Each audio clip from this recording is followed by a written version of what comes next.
Commander Kethavar stood at the front of the Great Hall. His forearms hung at his sides as he looked out at the young faces before him.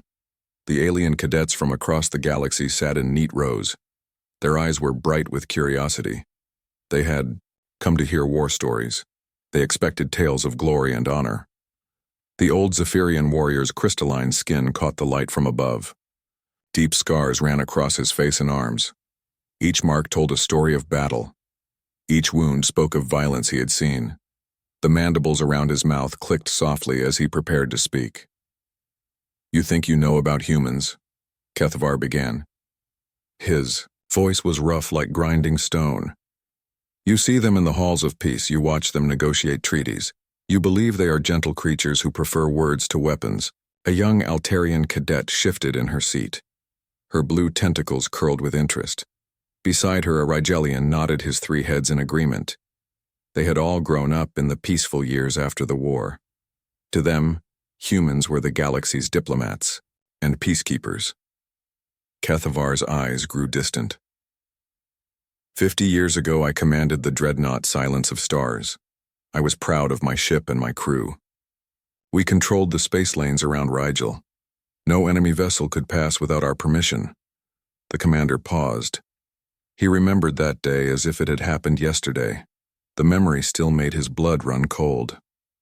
We detected a small ship on our sensors. It appeared to be a human cargo vessel. The captain identified himself as Jake Morrison. He claimed to be carrying medical supplies to the outer colonies. His ship looked harmless, old and beaten, not worth our attention. The cadets leaned forward. They sensed something important was coming, but my orders were clear. All human vessels were to be searched. The war had just begun. We could not take chances. Kethavar's mandibles clicked faster now. I sent 300 of my best soldiers to board that small ship. They were experienced warriors, veterans of many battles. A Centaurian cadet raised his hand. "Commander, surely 300 soldiers were too many for one cargo ship." Kethavar's laugh was bitter. "That is exactly what I thought. I expected the boarding to be quick and simple. My soldiers would search the ship, find nothing dangerous, and return. The entire operation should have taken 1 hour at most." The old warrior began to pace. His heavy footsteps echoed in the quiet hall. The human ship was called Morning Star. It was old and rusty. Paint peeled from its hull. Its engines looked ready to fail. Captain Morrison seemed like a simple merchant. He was tall and thin with brown hair. He wore plain clothes and spoke politely to my boarding party. Kethavar stopped pacing and faced the cadets directly. Morrison led my soldiers into the cargo hold. He showed them crates marked with medical symbols, red crosses on white backgrounds, the universal sign for healing supplies. My soldiers began to relax.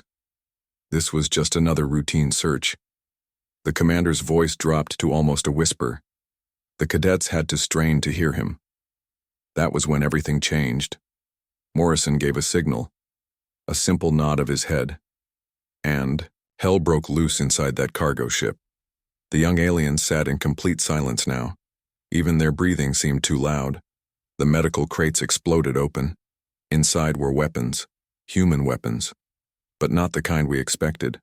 These were crude tools, mining equipment, kitchen knives, pieces of metal sharpened to deadly points. The humans had turned everything into weapons.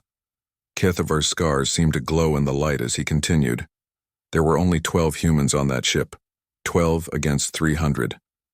By all military logic, the fight should have lasted minutes. My soldiers were trained killers with advanced weapons and armor. The humans were civilians with improvised tools. A vegan cadet spoke up. "What happened, Commander?" The humans fought like nothing I had ever seen before.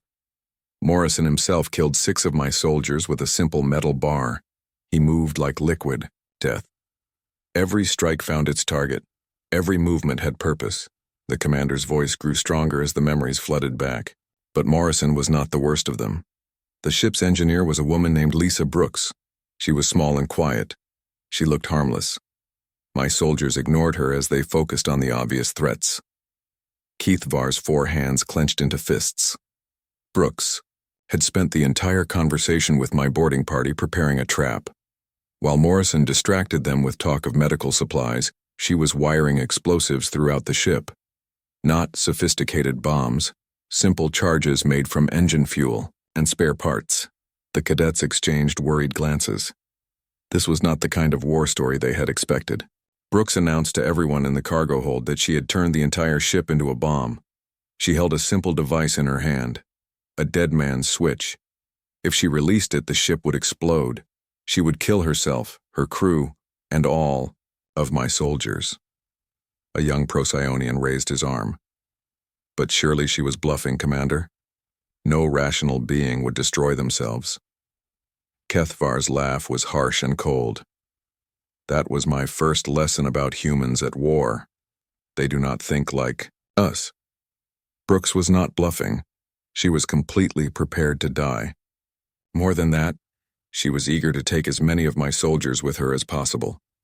The old warrior resumed his pacing. My soldiers tried to rush her. She released the switch. Nothing happened. For a moment, everyone froze. Then Brooks smiled, the most terrifying smile I have ever seen. She had lied about the dead man's switch, but not about the explosives. The hall was so quiet that the cadets could hear their own heartbeats. Brooks began to detonate charges manually.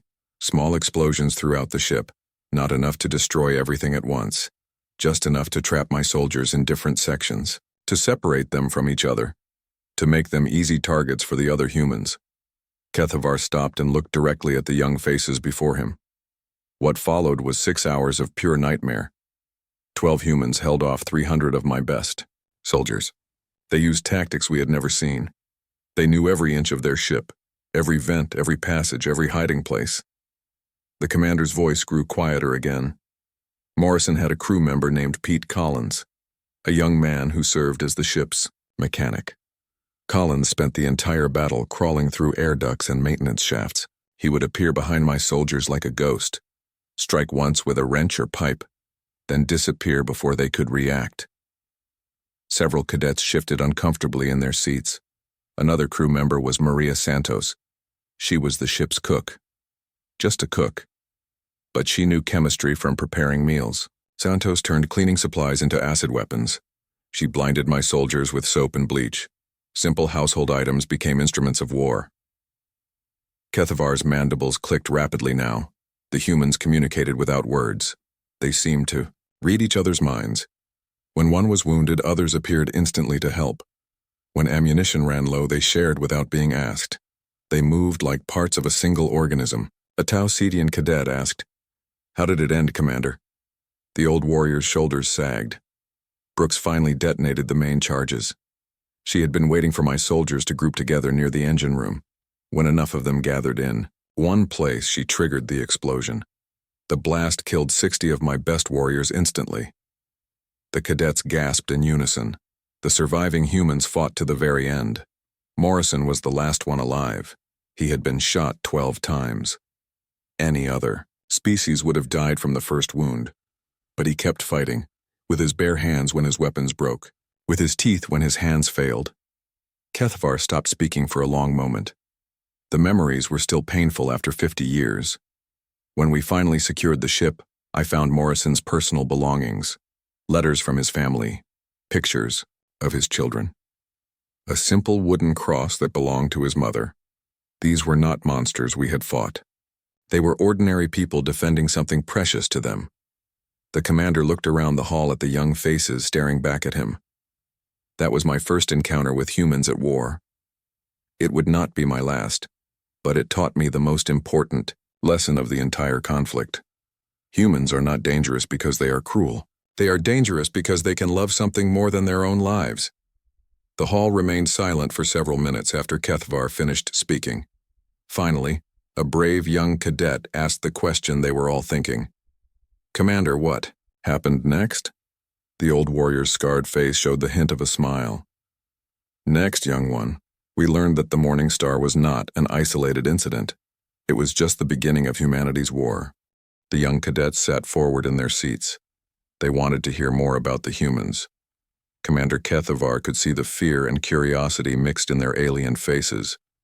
He took a deep breath and continued his story. 3 months after the morning star incident, my superiors gave me a new mission. We had discovered a human mining station at the edge of their territory. Kepler station orbited a dead planet rich in rare metals. Intelligence reports said it was defended by only 50 human soldiers and 200 civilians. Kethavar's forearms gestured as he spoke. His crystalline skin reflected the light from above.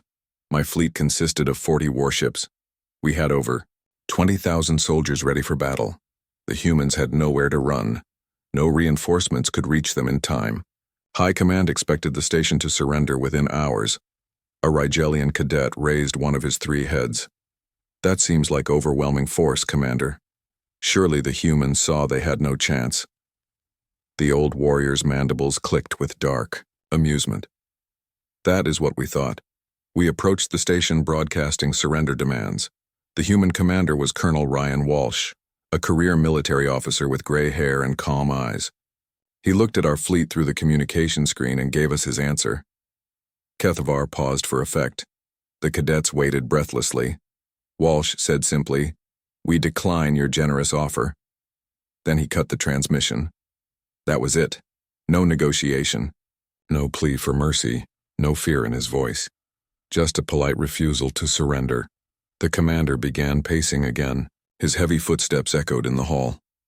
We began our assault immediately. 40 ships against 1 mining station. Our weapons should have torn through their defenses in minutes, but the humans had been busy while we approached. They had turned their mining equipment into weapons. Drilling lasers became anti-ship cannons. Ore processing plants became ammunition factories. A young Altarian cadet spoke up. But surely they could not match military-grade weapons with mining tools.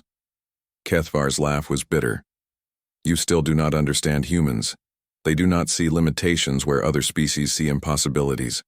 The station's chief engineer was a woman named Amanda Price. She was a doctor, not a soldier. But when the battle began, she performed surgery on wounded defenders while explosions shook the walls around her. The old warrior's voice grew quieter as he remembered. Price would operate on injured humans with one hand while firing a weapon with the other. She saved lives under conditions that would have broken most beings. When medical supplies ran low, she created new ones from station materials. Cleaning chemicals became antiseptics. Fabric became bandages. She never stopped working. The cadets listened in amazement as Kethavar continued. But Price was not alone. There was a maintenance worker named Tony Garcia. He knew every wire and pipe in the station. While we attacked from outside, Garcia rewired the internal systems. He turned the station's power grid into a weapon. The commander's scarred face showed respect, even as he spoke of his enemies. Garcia created electrical barriers in the corridors. When my soldiers tried to board the station, they walked into walls of pure energy. He could electrify any surface at will. Handrails, door handles, even the floors became deadly traps. My warriors began to fear touching anything inside that station. A Vegan cadet asked, "How long did the siege last, Commander?" 3 months, Kethavar replied. 3 months of daily attacks. 3 months of watching humans do impossible things. The station had a small hydroponics bay where they grew food. When our bombardment damaged it, they shared their remaining supplies without complaint. No one starved while others had food. The old warrior stopped pacing and faced the cadets directly. There was a woman named Beth Collins. She worked as a mechanic maintaining the mining equipment. Collins was small and quiet. She spoke softly and smiled often. You would never suspect her of violence if you met her in peacetime. Kethavar's mandibles clicked faster as the memories returned. Collins knew the station's ventilation system better than anyone. When my soldiers breached the outer hull, she disappeared into the air ducts. For 2 days, she fought an entire battalion by herself. She moved through the walls like a ghost. The cadets sat in stunned silence as the commander continued. Collins had modified maintenance tools into weapons. A simple welding torch became a flamethrower. Pipe cutters became swords. She would appear from ceiling vents, strike quickly, then vanish before my soldiers could react. They began to shoot at every shadow, every sound. A young Procyon cadet shifted nervously. How could one person fight so many trained soldiers? Because she was not fighting for conquest or glory, Kethavar explained. Collins was defending her home. Every corridor was familiar to her. Every hiding place was known. She had advantages that training could not overcome. The commander resumed his pacing as he continued the story. The humans on Kepler Station worked together in ways we had never seen. There was no chain of command during emergencies. Everyone knew what needed to be done and did it. A cook would man weapon stations when needed. Scientists would repair battle damage. Children would carry messages through safe passages. Kethavar's voice grew softer with something that might have been admiration. I watched families say goodbye before dangerous missions. Parents would kiss their children and walk calmly into battle zones. They knew they might not return, but they never hesitated to do their duty. The old warrior stopped and looked around the hall. There was an old man named Frank Miller. He ran the station's communications center. Miller was past normal fighting age. His hands shook with palsy. His eyesight was failing, but he never left his post. The cadets leaned forward to catch every word. Miller coordinated the defense from his communication room. He tracked our ship movements and warned the defenders. When we tried to jam their signals, he found new frequencies. When we destroyed communication arrays, he built new ones from scrap metal. Kethavar's mandibles clicked with respect for his former enemy. Miller's daughter worked in the hydroponics bay. His son-in-law was a security guard. His grandchildren attended the station school. He was not fighting for abstract concepts. He was defending his family. A Tau Cetian cadet asked, "What finally ended the siege, Commander?" The old warrior's expression grew grim. Reinforcements arrived. Not for us, for the humans. 3 ships appeared at the edge of the system. Ancient vessels that should have been scrapped decades ago. They were outnumbered 40-3. The cadets exchanged worried glances. They could sense where this story was heading.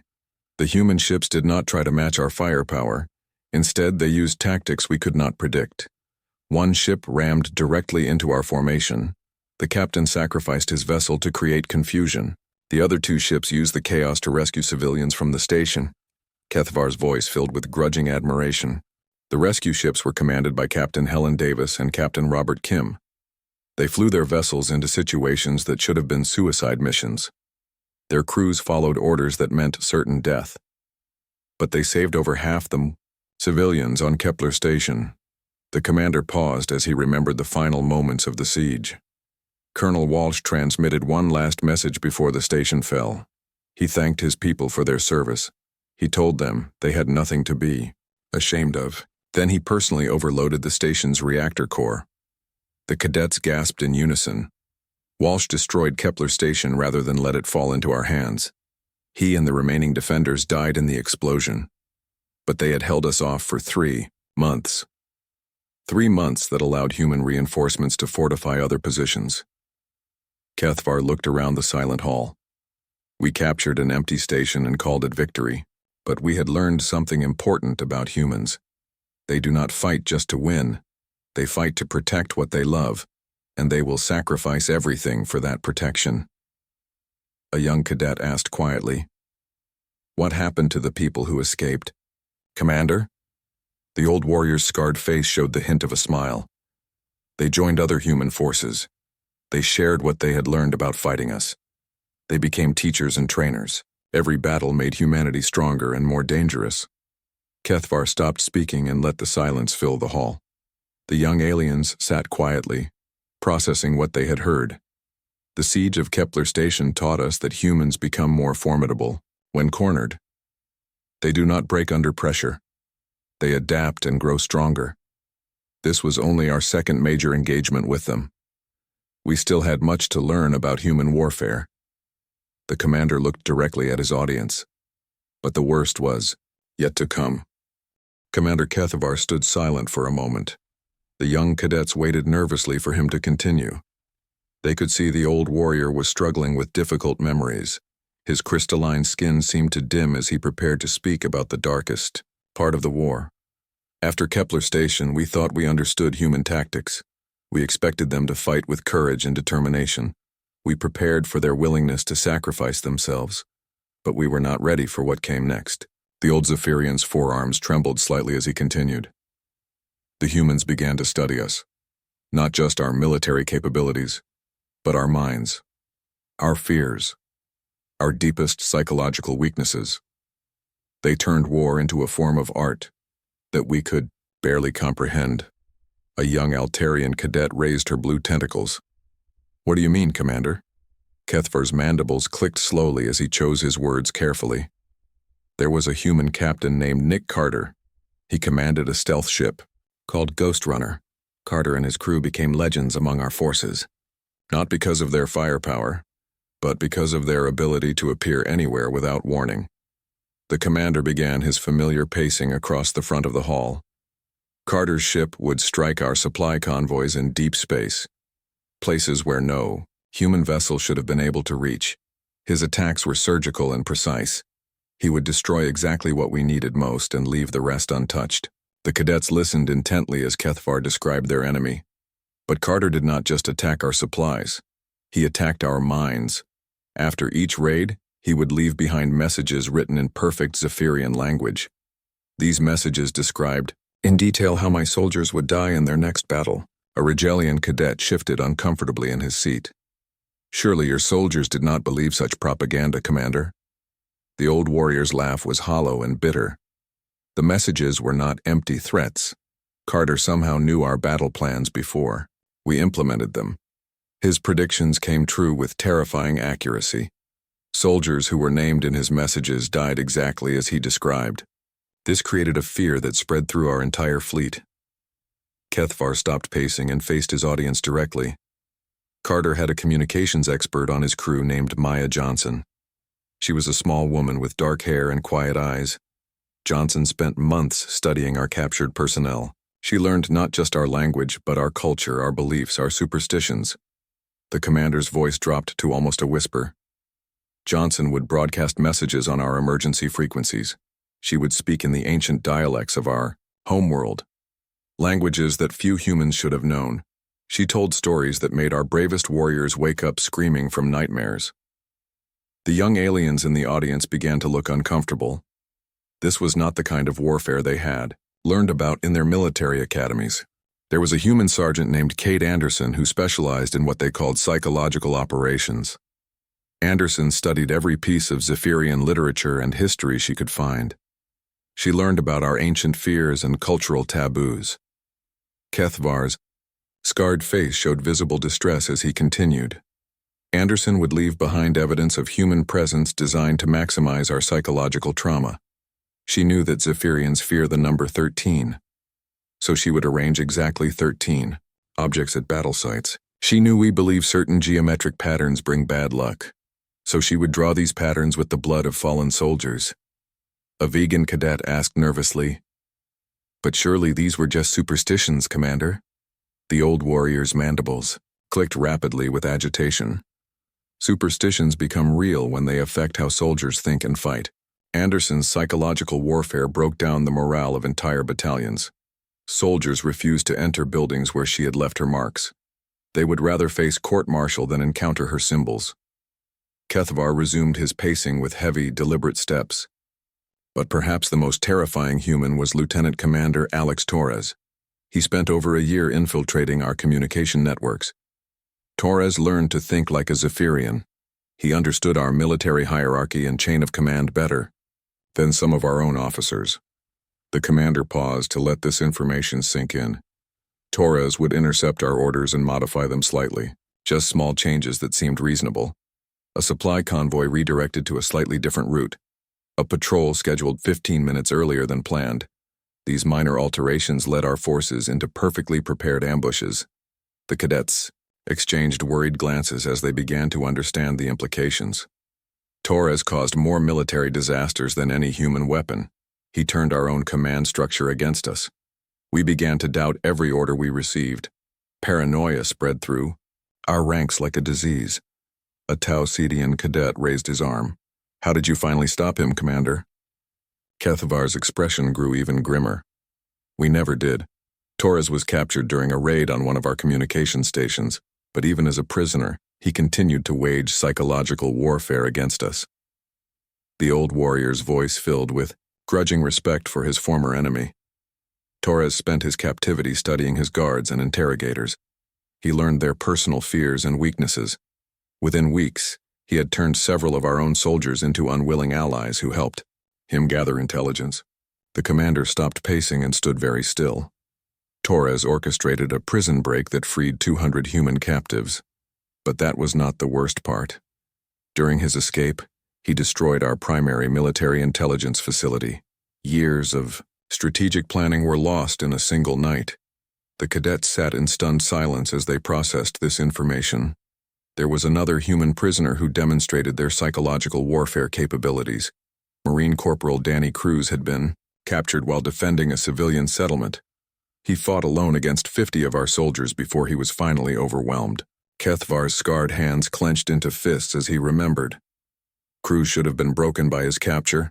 Instead, he used his time in prison to study our prison system and security procedures. He mapped every weakness and vulnerability. He learned the names and personal details of every guard. The old warrior's voice grew quieter as he continued. Cruz would speak to his guards about their families back home. He would ask about their children and spouses. He remembered every detail. They shared. This created personal connections that made it harder for them to see him as just an enemy. A Procyon cadet asked, "How did this help him escape, Commander?" Cruz did not just escape, Kethavar replied. He convinced half of his guards to help him. These were loyal Zephyrian soldiers who had served with distinction for years, but Cruz understood something about psychology that we did not.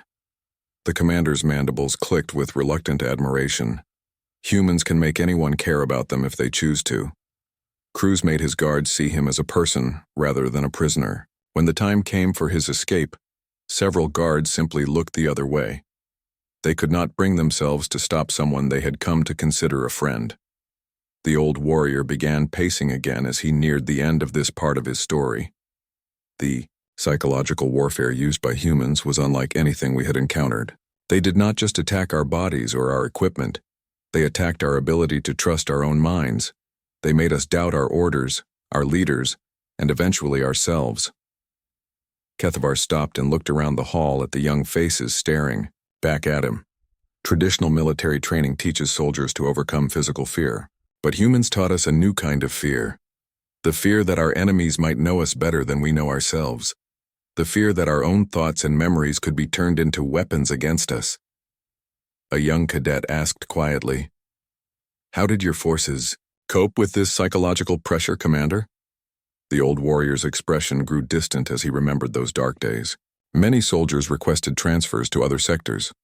Some refused to participate in operations against human targets.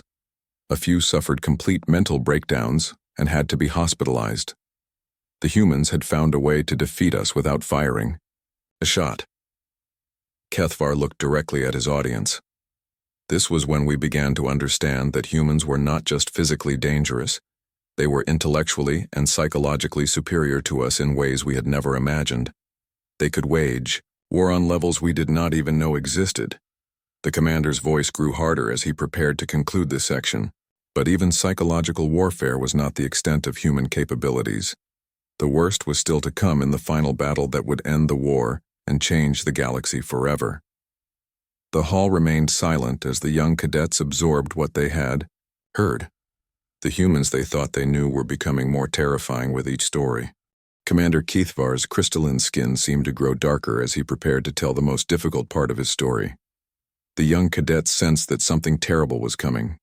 They sat perfectly still and waited for him to continue. 2 years into the war, our high command decided to end the conflict once and for all.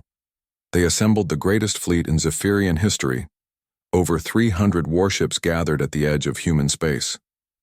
The plan was simple. We would destroy Earth and break human resistance forever. The old warrior's forearms hung heavy at his sides as he spoke. I commanded a battlecruiser called Silent Death in that fleet. We had enough firepower to crack planets. Our soldiers numbered in the millions. Victory seemed certain. How could 47 human ships stand against such overwhelming force? Young Rigelian cadet raised one of his 3 heads. Those numbers do seem impossible to overcome, Commander. Kethavar's mandibles clicked with dark memory. The human fleet was commanded by Admiral Kevin Shaw. He was an older man with gray hair and calm eyes. Shaw had been fighting us for 2 years. He knew exactly what kind of enemy he faced. But he also knew something we did not understand. The commander began his familiar pacing across the front of the hall. Shaw's fleet took position near Titan's Gate, a natural formation of asteroids and gas clouds. The humans could have retreated deeper into their territory. They could have tried to delay the inevitable. Instead, they chose to make their stand in open space. The old warrior paused and looked at the expectant faces before him. What we did not know was that every human ship in that fleet was crewed entirely by volunteers. These were not conscripted soldiers fighting because they had to.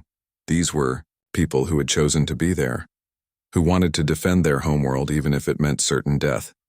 A Vegan cadet asked nervously, "What made them so confident, Commander?" "They were not confident," Kethvar replied. "They were desperate, and desperate humans are the most dangerous creatures in the galaxy." The commander's voice grew quieter as he continued. "The battle began at dawn, ship time. Our fleet advanced in perfect formation. We expected the humans to scatter or try to run. Instead, they charged directly at us. 47 ships against 300. It should have been slaughter." The cadets leaned forward as Kethvar described the opening moments of the battle.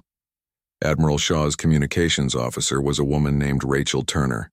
She coordinated the human attack with split-second timing across dozens of ships. Turner somehow managed to make 47 vessels move like a single organism. The old warrior's scarred face showed reluctant admiration. The humans had modified their ships with experimental weapons that pushed their technology beyond safe limits. Their chief engineer, Paul Roberts, had created devices that could overload at any moment. But the extra power gave them capabilities we had not expected. Kethvar stopped pacing and faced the cadets directly. The first human ship to reach our lines was a destroyer called Final Stand. Its captain was Steve Murphy, a young man with a wife and 2 children back on Earth. Murphy's ship was heavily damaged and losing power. The commander's voice filled with respect for his former enemy. Instead of retreating for repairs, Murphy aimed his ship directly at our flagship. The Zephyrian Supreme Admiral was aboard that vessel, commanding the entire fleet. Murphy intended to ram his dying ship into our most important target. The cadets gasped as they realized what this meant. Murphy's weapons officer was a woman named Jenny White. As their ship approached the flagship, White manually armed their reactor core for detonation. She and Murphy would die in the explosion, but they would take the enemy command ship with them. Kethavar's mandibles clicked rapidly as he remembered the moment. The Supreme Admiral's ship tried to escape, but Murphy's navigator, Chris Lee, had plotted an intercept course that was almost impossible to avoid. Lee guided their ship through asteroid fields and radiation clouds that should have killed any living crew. The old warrior's voice grew stronger as the memory continued. Lee somehow kept his ship on target even as cosmic radiation cooked his brain. He died at his navigation console, but his final course correction ensured that Murphy reached the flagship. A Tau Cetian cadet asked, "Did they succeed in destroying the command ship?" "Yes," Kethvar replied simply. The Final Stand rammed into the flagship and both ships exploded in a ball of nuclear fire. The Supreme Admiral and his entire staff died instantly. Our fleet was suddenly without central command. The cadets sat in stunned silence as they processed this information. But that was only the beginning. While our fleet tried to reorganize, the humans launched fighter attacks that defied all logic. Flight leader Emma Davis commanded a squadron of single-pilot craft. Each fighter was smaller than our escape pods. The commander resumed his pacing as he described the aerial battle. Davis led her fighters against capital ships that were 1,000 times their size. She used her knowledge of Zephyrian shield technology to exploit weaknesses that our own engineers did not know existed. Kethvar's scarred hands gestured as he spoke. Davis's wingman was Lieutenant Brad Wilson. He followed her through maneuvers that created gravity forces strong enough to crush most organic beings. But humans seemed able to push their bodies beyond all reasonable limits. The old warrior's voice filled with awe. I watched Wilson's fighter pull turns that should have liquefied his internal organs. He survived gravitational stress that would have killed any Zephyrian pilot. His ship's structure was failing, but he kept fighting until his fighter literally came apart around him. A Procyon cadet shifted nervously. How could their bodies withstand such punishment? Because they were fighting for something more important than their own survival, Kethavar explained. Wilson had a photograph of his daughter taped to his instrument panel. He could endure any pain if it meant she would live to see another day. The commander's voice grew quieter as he continued. The human fleet used tactics that required perfect coordination between multiple ships. When one vessel was damaged, others would immediately move to protect it. They shared power, ammunition, and even crew members in the middle of battle. The old warrior stopped and looked around the hall. There was a human engineer named Carol Phillips who transferred between 3 different ships during the fight. Each time her vessel was about to be destroyed, she would spacewalk to another ship and continue working. Phillips kept human weapons operational even as explosions tore through the hulls around her. The cadets listened in amazement as Kethavar described the incredible human coordination. Another engineer, named Gary Stone, rigged his ship's engines to explode in a controlled manner. Stone used the explosion to propel debris clouds at our fleet. Simple metal fragments moving at tremendous speed became deadly weapons. The commander's mandibles clicked with grudging respect. The humans turned everything into a weapon. Medical supplies became explosives. Navigation equipment became guidance. Systems for improvised missiles. Even their food rations were converted into chemical weapons. A young Altarian asked, "How long did the battle last, Commander?" 18 hours, Kethavar replied. 18 hours of continuous fighting. By the end, only 12 human ships remained operational. But they had destroyed or disabled over half of our fleet. The old warrior's voice grew heavy with memory. The final human ship was commanded by Captain Linda Hayes. Her vessel was burning and losing atmosphere. Most of her crew was dead or dying, but Hayes continued to fight with manual controls and backup systems. The cadets waited breathlessly for the conclusion. Hayes used her last functional weapon to destroy my ship's main engine. The silent death was crippled and drifting helplessly. Other human vessels were also making final desperate attacks against our remaining ships. Kethavar stopped speaking and stood perfectly still. That was when I received the message that changed everything. A transmission from Earth that would end the war and reshape the entire galaxy. The old warrior looked directly at his audience. But that message, and what it taught us about human nature, is a story for the final part of my testimony. The hall remained silent as the young cadets absorbed the magnitude of what they had heard. The humans they thought they knew were revealing capabilities that seemed almost supernatural. The Battle of Titan's Gate proved that humans could achieve the impossible when defending what they loved. But we still did not understand the true source of their strength. Commander Kethavar stood motionless for a long moment. The young cadets could see that he was struggling with the final part of his story. His crystalline skin had grown pale with the weight of memory. His forearms trembled slightly as he prepared to reveal the truth that had ended the war. As the Battle of Titan's Gate reached its conclusion, our fleet was scattered and broken. We had lost more ships in one day than in the previous 2 years of war. But we still outnumbered the remaining human vessels. Victory seemed within our grasp. The old warrior's mandibles clicked slowly as he continued. That was when our communication systems picked up transmissions from the human ships. Not military orders or tactical information. These were personal messages that the humans were sending back to Earth. A young Rigelian cadet raised one of his 3 heads. "What kind of messages, Commander?" Kethavar's voice grew softer as he answered. "The first transmission we intercepted came from Colonel Mary Jackson. Her ship was burning and most of her crew was dead. Jackson knew she had only minutes to live, but she did not use her final communication to report military intelligence or strategic information." The commander paused and looked around the hall at the expectant faces. Jackson spoke about her daughter's first steps, how the little girl had finally learned to walk while Jackson was away at war. She talked about her husband's terrible cooking and how she missed burning her tongue on his coffee every morning. The cadets shifted uncomfortably as they began to understand what this meant.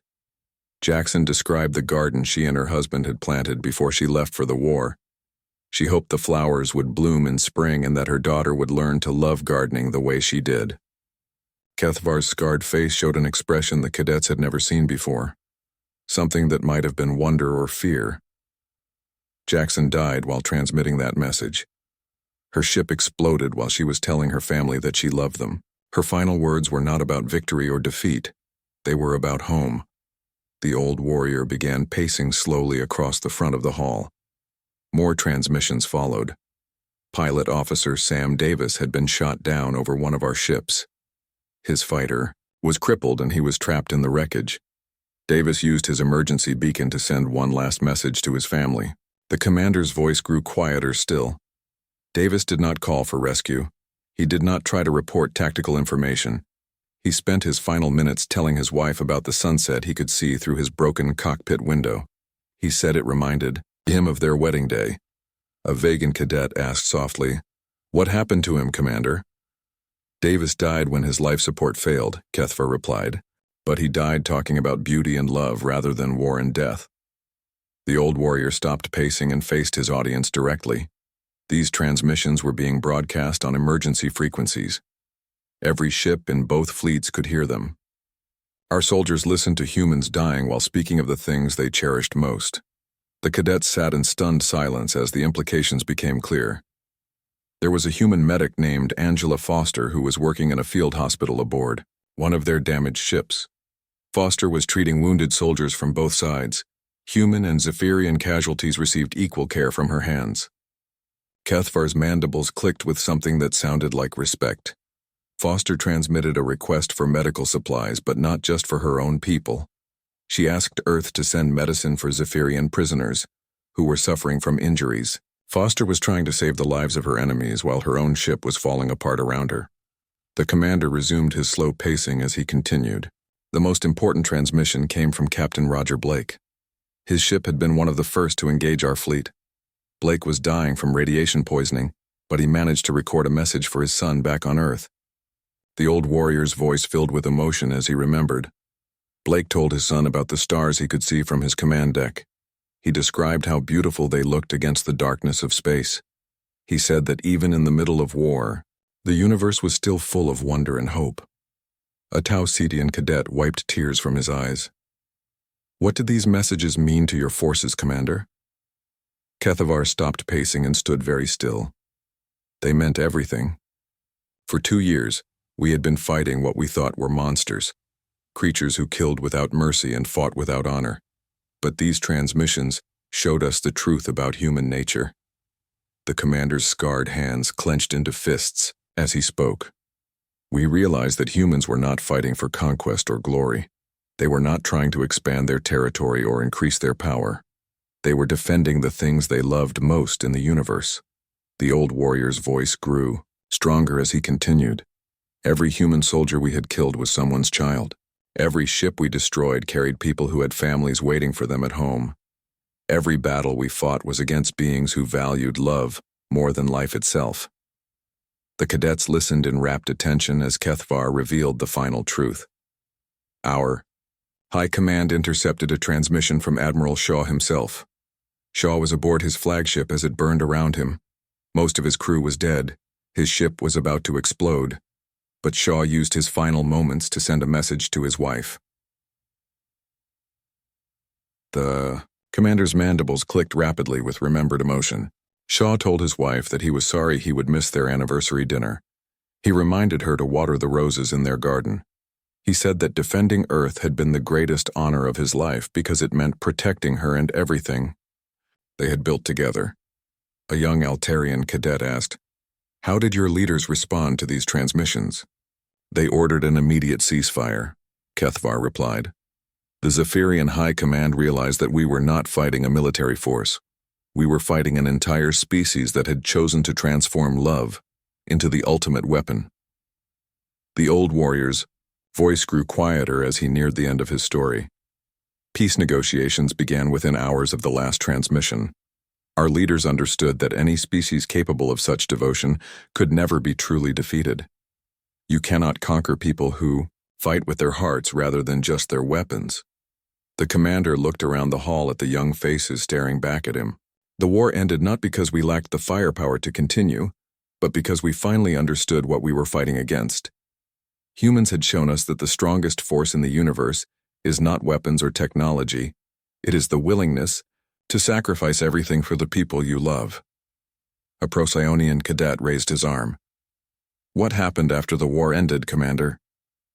Kethvar's scarred face showed something that might have been a smile. Humans became the galaxy's peacekeepers, not because they were the strongest military force, but because they understood something the rest of us had forgotten. They fight not to destroy their enemies, but to protect what they cherish. The old warrior's voice grew firm and clear. Today, human soldiers serve on every world in the galaxy. They stand guard over species they once fought against. Former enemies trust them with their most precious possessions, because humans have proven they will die before they let harm come to those under their protection. The commander stopped speaking and let silence fill the hall. The same species that terrified us in war now comforts us in peace. Human nature has not changed.